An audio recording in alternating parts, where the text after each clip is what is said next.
I'd rather have this be about economics rather than politics, because I think that'd be appropriate for the club here. So this won't be a stump speech, but let me talk to you about one of my two big issues.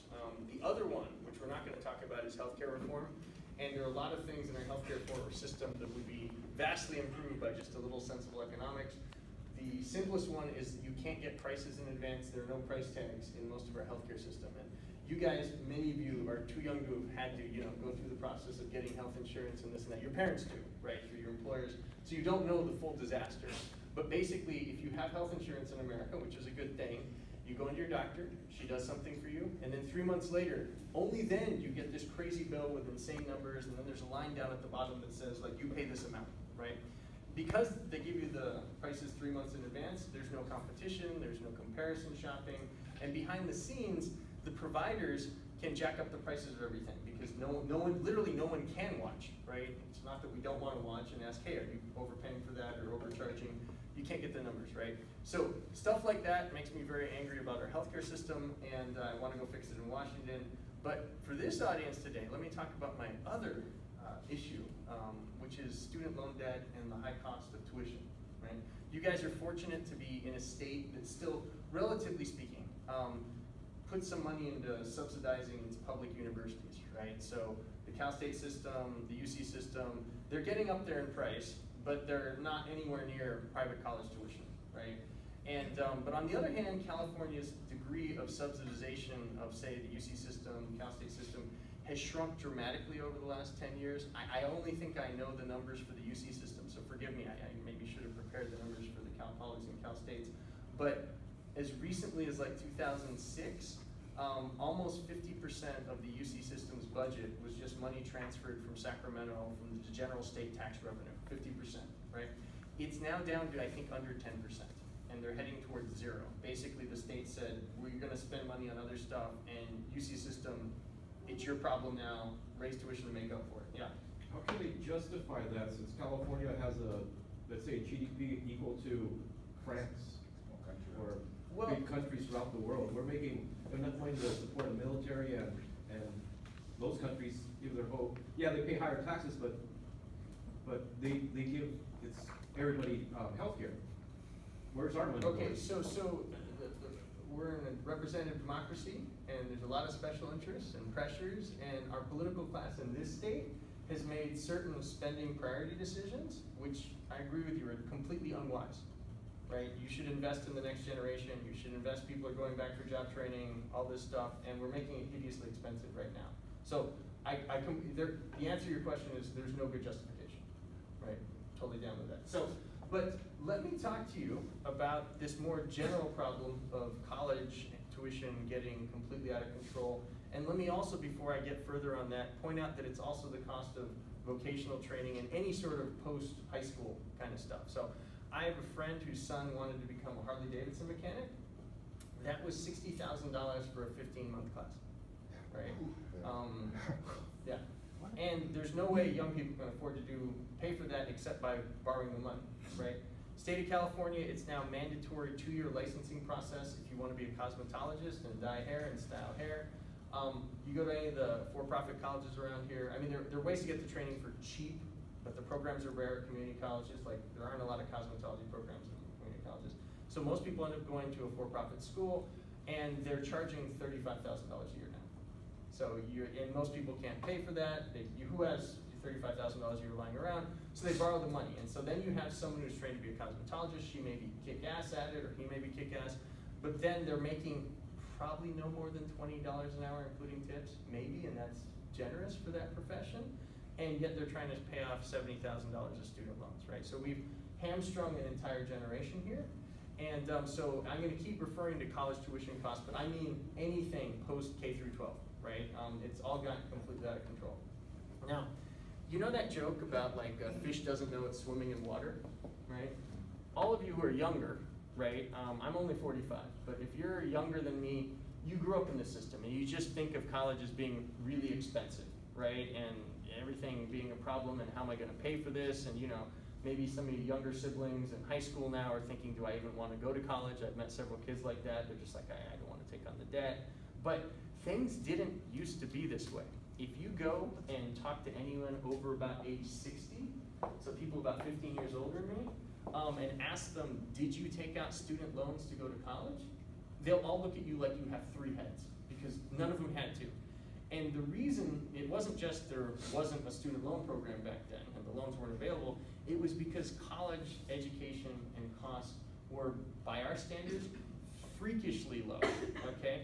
I remember, so I'm 45 now, so I graduated from USC in 1995. So the story I'm gonna tell you is from the fall of 1994, right? There's a homecoming football game every year. The alumni from all the past classes come to that football game, and they love talking to the students. So I was a senior, you know, it was the fall semester of my senior year, and I'm talking to some of the alumni, and somehow the cost of USC came up. And at that time, USC, right, I mean, these numbers seem like a bargain now, but it just hit $20,000 a year, right, when I was there.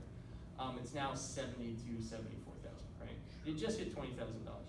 And we were talking to the alums, and they're like, oh, that's outrageous. I'm like, well, how much did you pay? He's like, well, I made enough money working a summer job at Disneyland that I could pay for the entire next year's tuition at USC.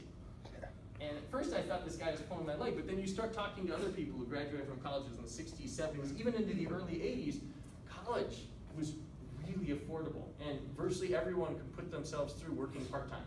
Right? This was completely standard, and that whole generation has a sense of pride that in some sense is being denied to the current generation, because they can all say, I worked my way through college. If you talk to nearly anyone, unless their parents were fabulously wealthy, talk to anyone over 60 who went to college, they'll tell you, yeah, I worked as a bartender, or I worked night shifts at a graveyard, right? I knew a guy who told me he was like delivered mail, right? He wasn't literally a postal employee, but he was an outside contractor, right? It was ridiculously cheap. So a young person could get a bachelor's degree and then start out life completely debt-free, right? This was a totally different America. And so let me tell you the history of how this all went wrong, okay? And it was politics and bad decision-making, and in this case, only good intents, right? But it led unexpected consequences someplace that the politicians who designed it didn't want to. So let me begin the story at the end of World War II. Okay, it's 1945, the war, you know, Japan surrendered second, Germany first, I think in May, and then June. And then you have millions of soldiers coming home.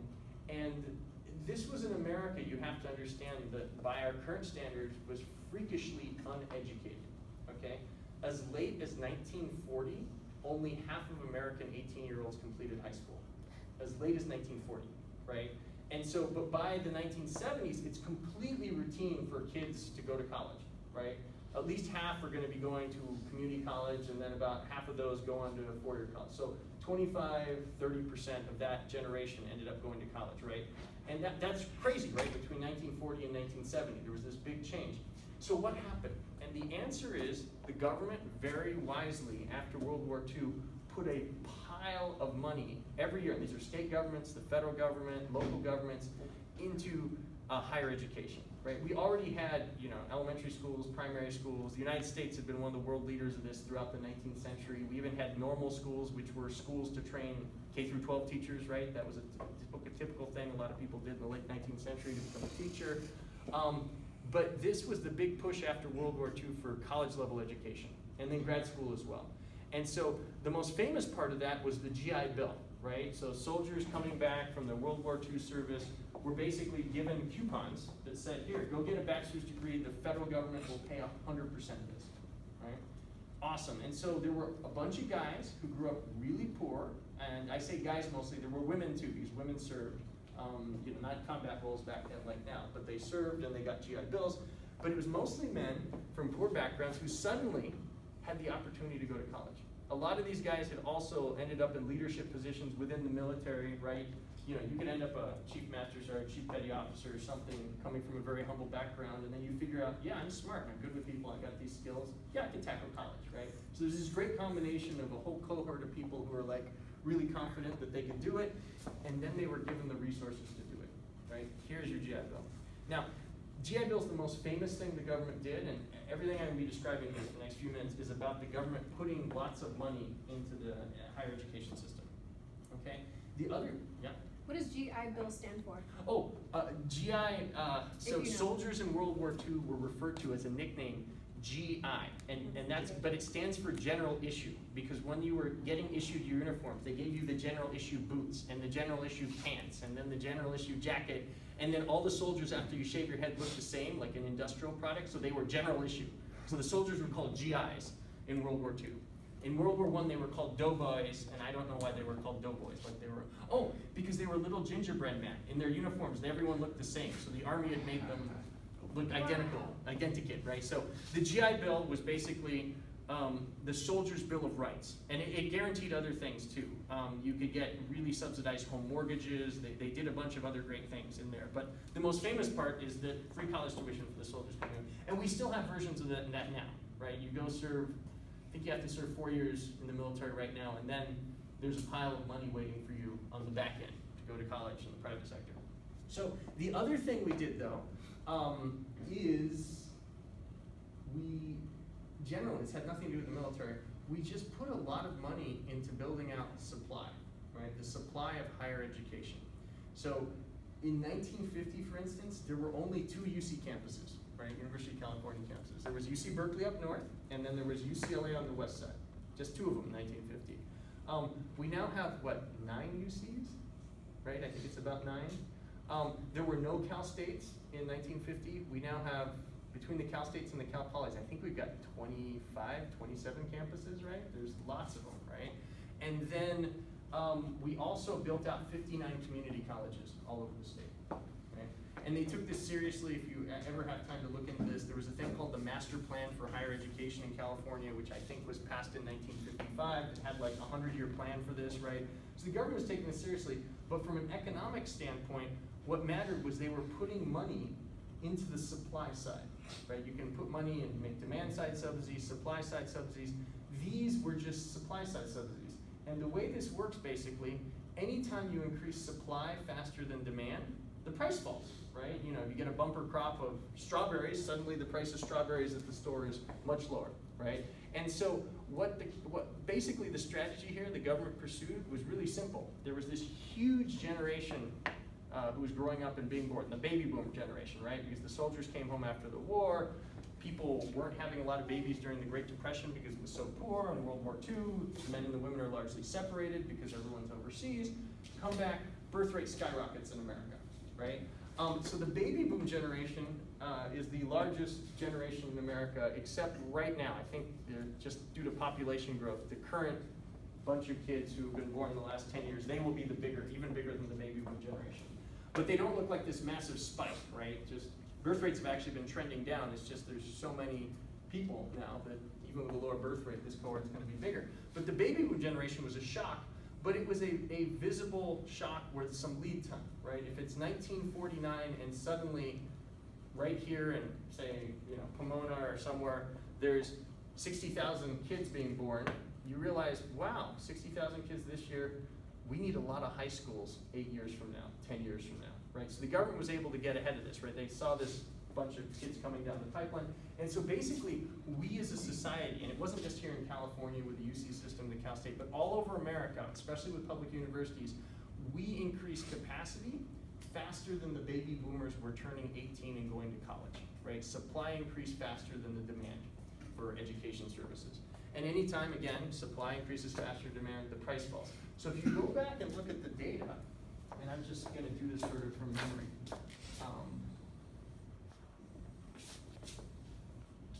And we'll do this like annual percentage. Oops, wow, spelling is hard. Even abbreviations change. So delta for change, right? Annual percentage change. We'll put that up there. 1, 2, 3, 4, 5, 6, 7, 8, 9, 10. And it's annual percentage change in college tuition costs and fees. So 10%, 1, 2, 3, 4, 5, 5%, and so on. If this is 1945, and this is 2018, and so about 30 years, and then it's been another 30 years, so about halfway here is 1978, and as you can anticipate from my writing those numbers, something interesting will happen there in this story, right? Maybe actually should be a little further to the left. But what you see if you plot this data out, 1978, is that, well, actually, we should do this in levels. Well, actually, let's do it in percentage changes. 1945, and this would be -1%, right, down here. College tuition costs were in the -1/2 to -1% range all the way up till about 1980. And then they pop up to about 7% and have been around 7% ever since. Some years it's 6, some years it's 8, but basically these are the annual percentage change. So they were negative, meaning the cost of tuition in levels, right? These are percentage changes, but in levels, tuition costs fell about 1% per year after World War II until something freaky deaky happened. Like if you saw a data set of this, your first instinct, like you, and Sasha teaches prop stats and this and that, if you're looking through a data set and you see something like this, your first instinct should be, my data set is wrong. Someone made a coding error. There's a disaster here, right? There's just a bug in the system. Let's go check the underlying data. But then we checked and the data's okay, and we're going, whee, we're still going up. So what's the explanation? Once you know the data is correct, right, that there was this huge regime change, you have to ask what the explanation was. And so what happened is it was pure politics and a bad program, a misdesigned program set up by the federal government. So the baby boom generation was largely past college age by, say, 1970, okay? The next generation then started hitting colleges. The next generation is referred to as the baby bust generation because instead of booming birth rates, there were falling, busting birth rates. And so that cohort was about 1/3 smaller. So imagine if this classroom had been completely filled up in 1967 with baby boom students, right? It had been built to capacity, we built up this capacity, every seat's filled, and then 10 years later, 1/3, maybe half of the seats are empty. Right? You hired a bunch of professors, they're tenured, they're there to teach, but now they've got half-empty classrooms. Right? From the point of view of the colleges and universities, this is a problem, right? You know, they may be nonprofits, but they're still a business and they still want customers, and they got all these empty seats and excess capacity. And so they actually lobbied the federal government. There's a big lobbying group, the National Association called the National Association of Colleges and Universities, and they will lobby the Department of Education for various things, funding, research, grants, and so on. But the Department of Education didn't even exist in 1977. It was created in 77. And so the political dynamic here was that there are these colleges and universities that, you know, say, hey, federal government, we need a subsidy program. We need a solution. There are all these empty seats in our classrooms. Can you please fill the empty seats?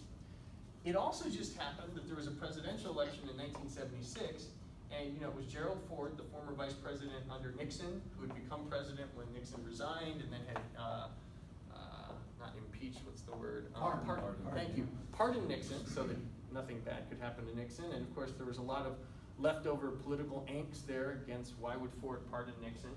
And so, surprisingly though, despite the Nixon administration being a disaster at the end and very politically unpopular, and Gerald Ford being the former vice president, who in his own right never got that powerful, the presidential race that year actually ended up really close.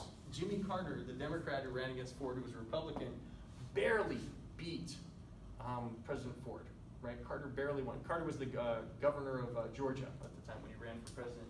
And so you have to then ask, well, what are the political favors and payback here? If you just barely beat someone, who's gonna come saying, hey, I'm the reason that you barely beat your opponent? And the answer in this case was the National Education Association, which is a K-12 teachers union, right? And they literally had something like 1 million teachers out knocking on doors for Jimmy Carter in 1976, saying, hey, we think he'd be the better presidential candidate. Please, I'm knocking on your door. I'm a stranger, but I'm a teacher. I teach here in your neighborhood. You know, I care about our country. We think Jimmy Carter's the better candidate. And so it was the efforts of the teachers unions that had put Carter over the top. Okay? That mattered because Carter then owed them politically. So one of his first acts in 1977 after getting sworn in is to create the Federal Department of Education. Okay, so if there's anything you don't like about the federal government in higher education, whether you think the FAFSA form is poorly designed, or you're a faculty member and you think some of the regulations the bureaucrats in Washington write when you do a grant application are insane, this is all, none of this was there before. There was basically zero federal presence in any kind of education, K through 12 or higher education, before that department was created. that department, being a department, any federal department, right? This is a cabinet level position, right? There's a Secretary of Education who gets to sit next to the Secretary of Defense and the Secretary of Treasury at the, the cabinet meetings with the president, right? There's only like 20 people at the table. This is a massively powerful position to be the head of an entire federal bureaucracy, right? But once federal bureaucracies are created, they always get lobbied, right? People, industries come up. So if you're the Secretary of Treasury, the banking lobby is asking you for favors or changes in the laws. If you are, who runs the FEC? I think it's the Department of Commerce, right? And you're Google and you're under the FEC and things like this. You'll go do your lobbying there. So the Federal Department of Education is created, and they immediately get lobbied by that group I told you about, the National Association of Colleges and Universities. And the National Association of Colleges and Universities is like, hey, we got a problem here. We need some kind of program to fill up all these empty seats. This baby bus generation is tiny. And it took them a year to come up with it. And the program that came up was the Federal Student Loan Program, and pushing it out to every subject and every major. Now, I want to be perfectly historically accurate here. There was a teeny, tiny, really minuscule student loan program that had been started right after the Sputnik satellite went up, right? The Russians got the first satellite into space in 1959, and America completely freaked out and said, we need engineers, we need scientists. And so both K through 12 and college university levels, the government, and it was, I think, the Defense Department at that time, because they wanted scientists for, rocket programs, they put money. So there was this tiny student loan program only available to a few kinds of engineering majors, right? But in 1978, they decided student loans for any kind of major, any kind of school, vocational training, college, 4-year degrees, everything, okay? This, from the perspective of the schools, looks like a giant subsidy program without any consequences, right? And before I get into that, let me just say, the intention of the program was, say there's a guy who's taking 8 years to finish college because he's working part-time as a bartender, right? And the colleges are like, well, if we could just convert all these part-time students into full-time students, that would fill up the seats, right? Because everyone would be taking twice as many classes a semester or a quarter, right? And so the intention of the federal student loan program, and again, this was back when tuition costs started really low, right? The intention was, well, let's just lend them a few dollars. They could become full-time students. They'll graduate in 4 years. They'll start working at better jobs with more education. They'll easily be able to pay back the loans, right? And this is a win-win-win for everyone. So that was how it was imagined when this program was set up. Unfortunately, though, from the viewpoint of the schools, this looks like a program where they have no skin in the game, and it's a giant subsidy program, right?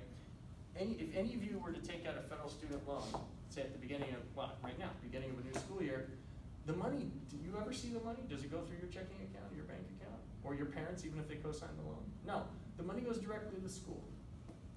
What if you drop out after 2 weeks? What if you decide, I don't like college? Or what if you try and finish the semester and you have a bad semester and fail all your classes? Or you don't graduate down the line? Who gets to keep the money? The school. The school. They don't have to make sure you're educated properly. They don't have to make sure you have job skills. There is zero consequences for them not delivering on what is being paid for here. Does everyone see that? So from the school's point of view, wow, oh my God, all this money's coming, right? It's now, it's like huge cash dumps of money, right? Just unbelievable money is now flowing in because it's federal government loan money. And what do the schools do? They realize, wow, college is really popular now. It's become a thing in the culture, right? There's a lot of parents who want their kids to go to college. They'll sign the loans. The parents will co-sign the loans. The grandparents will co-sign the loans. And we can start raising tuition 7% a year because there's this giant torrent of money coming in. Now, from the viewpoint on, this is an economics club, so I can throw up demand and supply curves here, right? You got money, so you have prices up here, quantities over here. What you have is a situation where there's a demand for higher education, and then there's a supply. And it's the case, and I'm not just making up, there's been enough academic studies. The supply curve of higher education, at least over a 3 to 5 year horizon, is almost a vertical line. Very highly inelastic supply. Okay? Because for instance, imagine you wanted to suddenly double the number of English classes being hired or taught. Well, are you actually going to be able to find enough newly minted PhDs right this year to actually teach all those classes? The answer is no. So there's limits on the number of faculty you have, there's limits on the buildings you have. So the supply is pretty much vertical. When you start getting student loan money into the system, it works like a demand side subsidy that shoves the demand curve to the right? Because for any given price they charge, suddenly there's greater demand, there's greater money being thrown at the system. It's the loan money, augmenting whatever the students were paying out of pocket before. So what you have happen is the demand curve shifts right, and so let me call the original D1. D2 is the rightward shifted demand curve after all that student loan money comes in. And what naturally occurs here, as does in any sort of market situation where this happens, is the equilibrium price is going to go up, right? P star 1, P star 2, right? And that's basically what the federal government cost.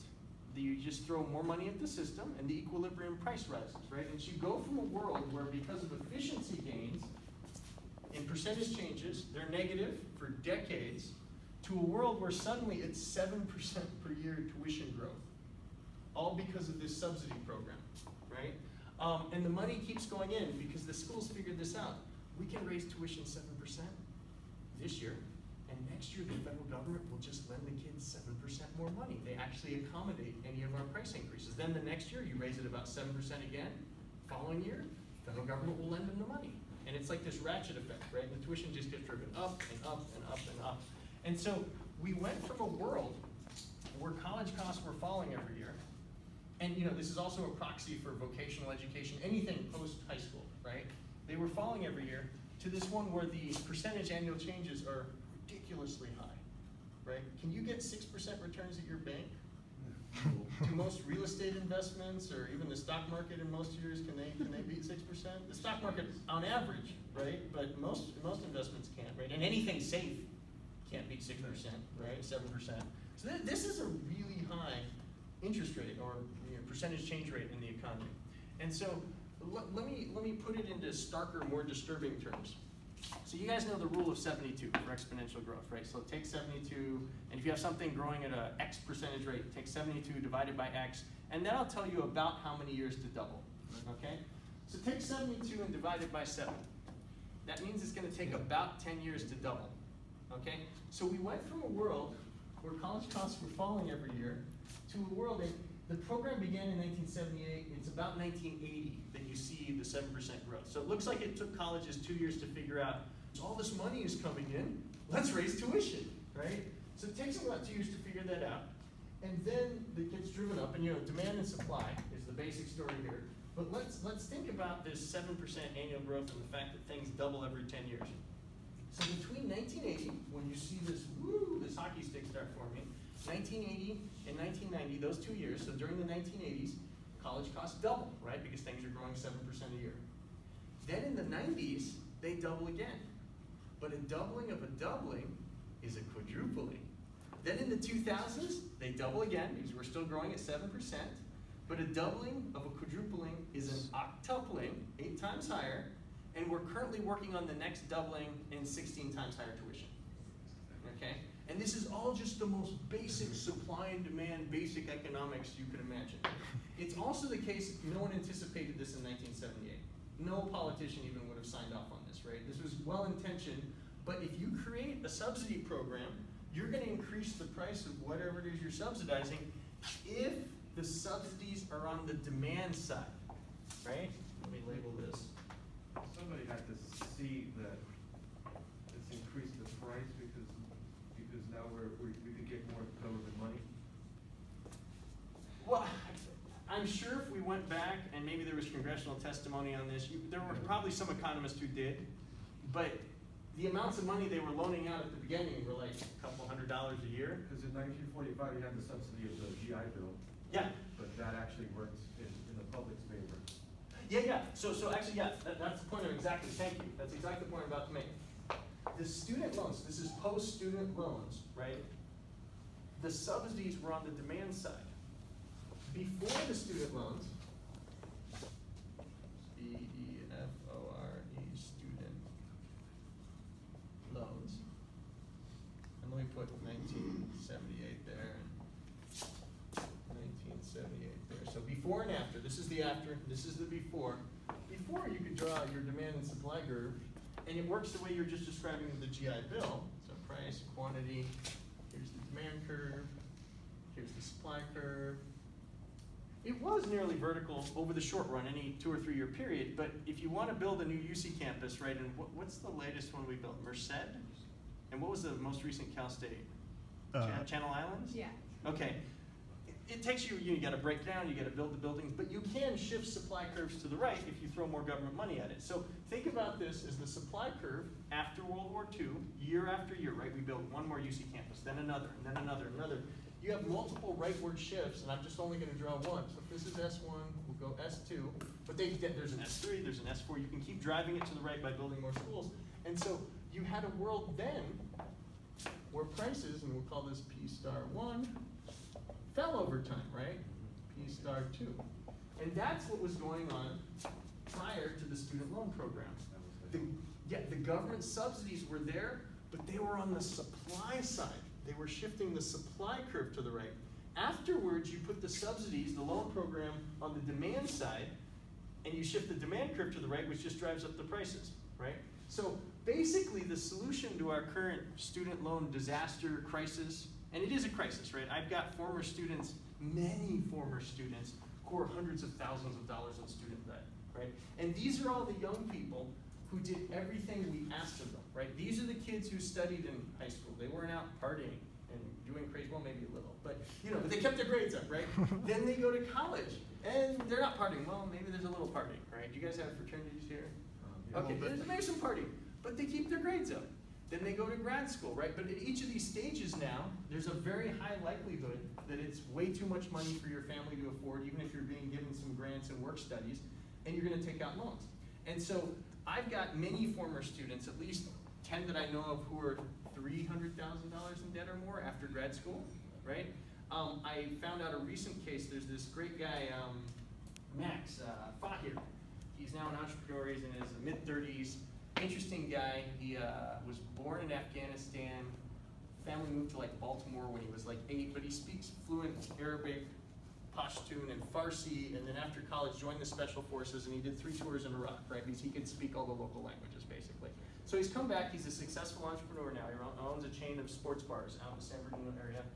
His younger brother did something almost the same, except his younger brother, after getting out of the military and doing several tours, decided to go to med school, right? He hadn't finished all his college, so he finished his college, goes to med school, smart guy, gets into Harvard Med School. Okay, but between the loans he took out for undergrad and the Harvard Med School loans, $745,000 in student debt, right? And this is really terrible for society, right? Because you would want someone with a Harvard medical degree to have the financial option to be able to go work with really poor people or go to a third world country. But if you're trying to pay off $745,000 in student loan debt, your only option basically is to move to Manhattan or to Beverly Hills and become like a plastic surgeon or an anesthesiologist and only serve really rich people who are pretty well off, right? So this is a great disaster when you have all these young people burdened by debt, right? They're going into careers they don't necessarily like, they're not starting businesses. It's a real mess. And the other thing here, there are a couple of further disasters that the federal government imposed over the years. Right? This is 1978 when they created the loan program. 1998, and this was a completely bipartisan screw up. Newt Gingrich, was the Republican, I want to say chairman of the House. What's the Speaker of the House? Right? Speaker of the House of Representatives. President Clinton was the president. So this legislation comes through that changes American bankruptcy laws, okay? Prior to that time, no matter what kind of debt you were in, you could be in gambling debt, you could have a lot of auto debt, you could have business debt, you could have credit card debt, you could, any type of debt you could imagine, home mortgage debt, you could go to a bankruptcy judge and say, look, I'm in over my head. There's no way I can pay this. Can I have relief from my creditors? The bill guys are hounding me every day, and people are harassing me, but I literally have no ability to repay anywhere near what I'm being asked to repay. And I know it's my fault. You go before the bankruptcy judge. I didn't think I was going to get in over my head. But you go, and the judge can look over all your documentation, and then on the judge's discretion, the judge can waive, expunge is the word, right? Like a sponge wiping it out. They can expunge all or part of your debt. they might say, okay, we're giving you relief from 10% because we think you have enough earning capacity to pay back 90. Or they could relieve you of 50, and in some cases they'll even just wipe out the debt completely, right? And this would make sense for, say, someone who took out an expensive loan, and it could be for something really legitimate, not wasteful, but they bought a house, but then they have a really bad industrial accident and they're in a wheelchair the rest of their life and they can't work. Well, would you like that person who through no fault of their own is unable to work to be able to keep their house? The judges can say, yeah, we're writing off your home mortgage. That house is now 100% yours. This belongs to you now, right? Now, you're gonna have to convince the judge of that, right? It's not an automatic thing. But no matter what kind of debt you had until 1998, you could go to a bankruptcy judge and have it expunged.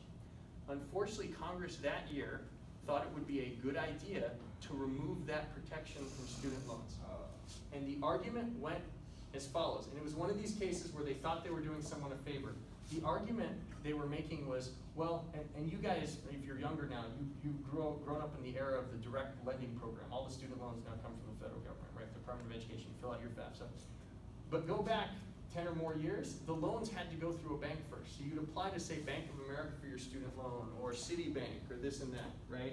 Now, the government had another implicit subsidy program back there. It was a loan guarantee. So if you stopped your payments and missed your payments for more than 270 days, then the federal government would pay off the bank, make them whole, and then you would owe the federal government, right? But everything originated with the banks, right?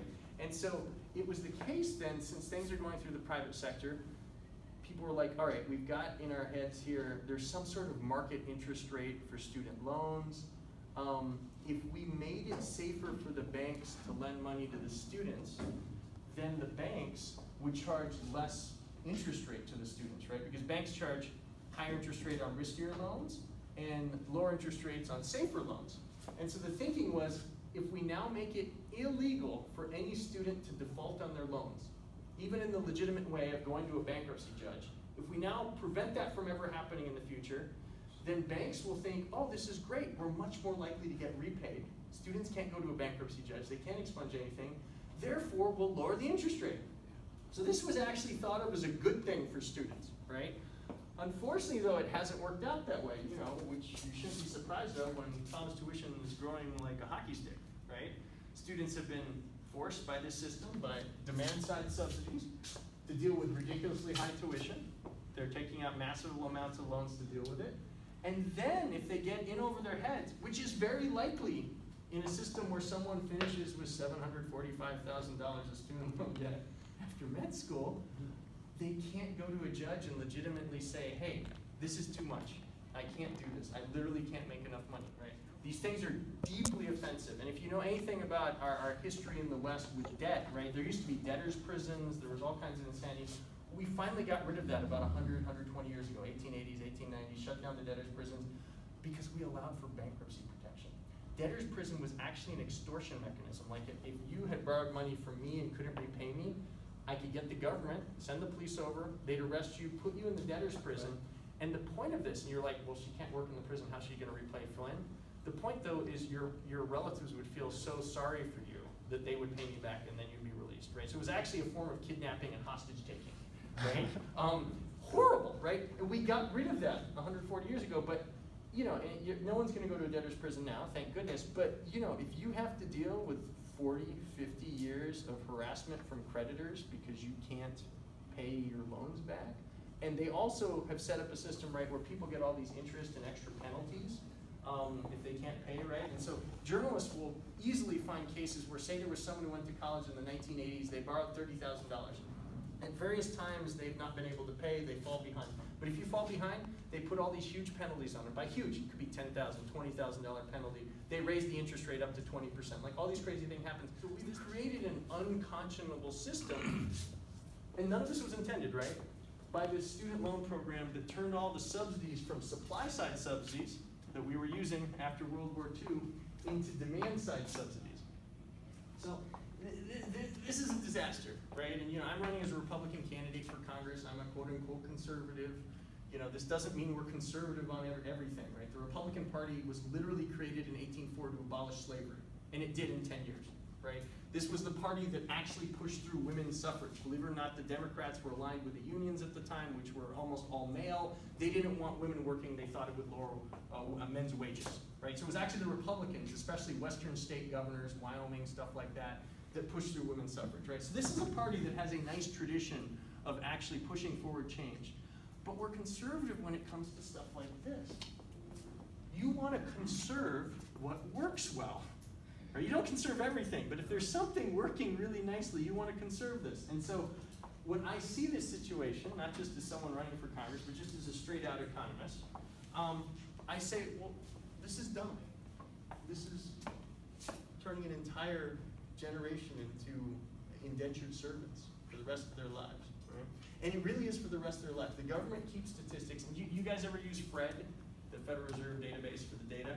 So this data series is there, if I'm remembering correctly, but the federal government actually keeps track of the number of Americans currently over the age of 65 who are still paying off student loan debt. The last time I looked up that number, there were 839,000 Americans over the age of 65 still paying off student loans. Okay? These people are literally taking part of their Social Security check coming in because they're seniors and writing the money back to the Federal Department of Education, right? So we have a program, it's not just hurting young people, it's hurting old people, it's hurting parents, right? And you know, even if you're in a family that has enough money for, say, Claremont College's tuition, right? I teach at one of the 5 Claremont colleges, Scripps College, right? There's Pomona, Scripps, Harvey-Mudd, Pitzer, and Claremont McKenna, right? I believe, if I'm right, every single one is charging $72,000 this year, okay? So imagine you're from a family that can afford some of that or all of that, right? Maybe not all of it, but some of that. Well, all of that money is coming out of the parents' retirement fund, right? They're delaying retirement 10, 15 years in order to make sure their children go to college and get a good start, which tells you how much parents love their children. But it's also the case, this doesn't have to be, right? And then a final disaster here is the federal government charges unconscionably high, in my opinion, interest rates on student loans. And since 2010, all the direct lending program, all the loans have come directly from the Department of Education, part of the federal government, right? Well, currently the federal government can issue treasury bonds at 2% interest, right? Which means the federal government's borrowing cost, even on 10-year money, is 2% per year. So they can borrow at 2%, but they're turning around and loaning at 7%, right? Because they're lending the money to you at 7%. So they're making, you know, what in mafia terms is called a 5% VIG, right? What's my profit here? What's my VIG, right? The young people and anyone who's older who wants to get retrained, these are our greatest investments in the country, right? These are our best possible way for us to put our resources in the future and make sure America's powerful and prosperous and people have an opportunity to be lifted up. And yet we're charging a 5% VIG on the student loan rates, right? This is all just appalling, absolutely appalling public policy. And as I said, you know, you guys know some economics and I could draw the graphs and everything, but basically this is just really simple economics, right? This is just shifting demand and supply curves around. And so I believe that Congress needs to cut this off and tell the schools, hey, the gravy train's over, right? And the reason we know we can cut the money off is because most of the money has not gone into teaching the student, okay? Someone went, a blogger went, and I verified this because these things are posted online. The annual reports for the Cal State system are posted online. So they went and looked at 1978, and they looked at 2008, and then things you could update it till now. But let me just tell you what was published. In that 30-year period, which by the way was the 30-year period before the financial crisis, so 30 normal years for the funding system, right? In that 30-year period, you start out over in 1978, this is the entire Cal State system, there were about 13,000 faculty and about 4,500, 4,800 administrators, something like, it's like 4,000, okay? No, I'm sorry, it was lower, it's like 3,000. So 13,000 faculty, call it 3,000 administrators. And then you ask, well, what happened over the next 30 years? The number of faculty in the entire Cal State system increased just 4%. The number of administrators and staff increased 232%. It did this. There was teachers, staff, it did that. Okay, there's now more staff than there are teachers. Do you say the Cal State system or UC system? Those numbers I just told you are for the Cal State system, but there's similar numbers for any university system, including private schools over the last 30 or 40 years, right?